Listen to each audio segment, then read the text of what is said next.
How to hide specific story from someone on Instagram. Hello everybody, welcome back to our channel. Today in this video, we will guide you through on how we can hide specific story from someone on Instagram. So let's just go ahead and look out on how we can do that. First of all, go ahead and launch the Instagram application onto your device and go on with the normal process of how you normally post a story. Just go ahead and do that. For example, this is the picture I'm going to post. Just go ahead and click on your story option and wait for the story to be posted on your screen. Just go ahead and tap on the story after it has been posted.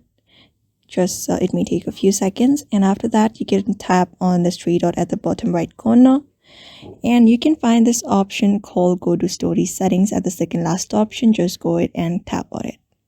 After that, you can find this option called hide story from specific people. Just go ahead and tap on it and you're going to select the person, for example, these two people, and click on done, and that should do it.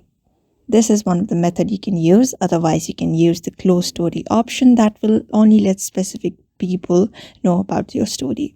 So these are the process you may follow in order to hide your story from someone specific. So follow the steps. So I hope this video was helpful to you, and thank you for watching this video.